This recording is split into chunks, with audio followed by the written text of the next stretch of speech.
మాది దగ్గర దగ్గర 37 సంవత్సరాలు అయింది. 36 ఎకరాల 740 ఫ్లాట్లు చేసినాం నారపల్లి విలేజ్ గట్కేసర్ మండల్లో.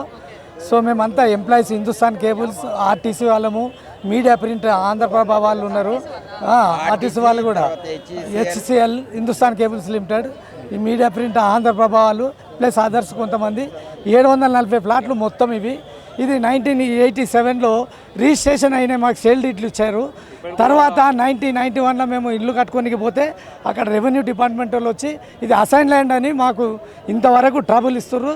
దగ్గర దగ్గర 37 సంవత్సరాలు అయిపోయింది, మా ప్రాబ్లం సాల్వ్ అవుతలేదు. సో మేము చాలా వెయిటింగ్ చేసినాం, గవర్నమెంట్ ఎప్పుడు వస్తుంది, కాంగ్రెస్ గవర్నమెంట్ వస్తుంది. సో మేము అట్లీస్ట్ ఇప్పుడైనా మా ఆశలు నెరవేరుస్తాయని మేము అనుకుంటున్నాము. సో తప్పకుండా మాది అయిపోతే మేమంతా ఇప్పుడు 65 సంవత్సరాలు దాటిపోయినాము, అందరం రిటైర్ అయిపోయినాము. సో మాకు మెడికల్ ప్రాబ్లం ఉంది, ఫ్యామిలీ ప్రాబ్లమ్స్ ఉన్నాయి, పెన్షన్స్ కూడా లేవు మాకు. సో అందుకని దయచేసి మాకు ఇదైనా ఒకటి మిగిలితే మేము ఇక్కడ చిన్న ఏదైనా ఇల్లు కట్టుకొని ఉంటామని మేము అనుకుంటున్నాం. సో 100% హోప్ ఉంది అనుకుంటున్నాం. ఎందుకు చాలా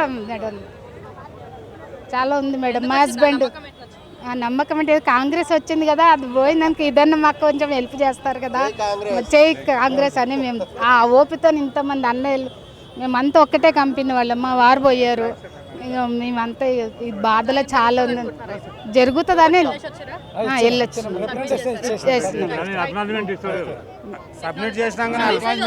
ఇప్పుడు ప్రజెంట్ అయితే అసెంబ్లీ నడుస్తుంది కాబట్టి అందరు కొంచెం బిజీ ఉన్నారు అక్కడ. సో ఇది అయిపోయిన తర్వాత రోజు ఒక మంత్రిని పెట్టే అవకాశం ఉంది అనేసి కూడా అంటున్నారు. సో అదైతే మీకు కొంచెం క్లియర్ అవుతుంది. ఇప్పుడు అసెంబ్లీ నడుస్తుంది కాబట్టి వరకు క్లియర్ చేసేంత ఉద్దిగా ఇవ్వండి. మా అన్నయ్యలు ఇంతమంది ఉన్నారు, మేము ఎంత బాధపడుతున్నాం అసలు. 700 మంది మేడం, మేము చాలా నష్టపోయినాం మేము ఇంత. సో మీకు ఎట్లా అనిపిస్తుంది? ఎన్ని రోజులు ఈ గేట్ దగ్గరికి కూడా రాని మనము ఇప్పుడు గేట్ లోపలికి అయితే అనిపించింది. చాలా చాలా సంతోషం అనిపిస్తుంది. ఫస్ట్ టైం మేము రావడం కూడా ఫస్ట్ టైం మేడం.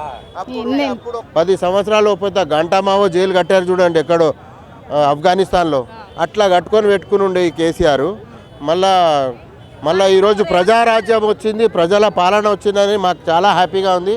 కాంగ్రెస్ రావాలని మా చాలా కోరిక ఉండే. 10 సంవత్సరాల నుంచి మేము కూడా చాలా ఇది పడ్డాము.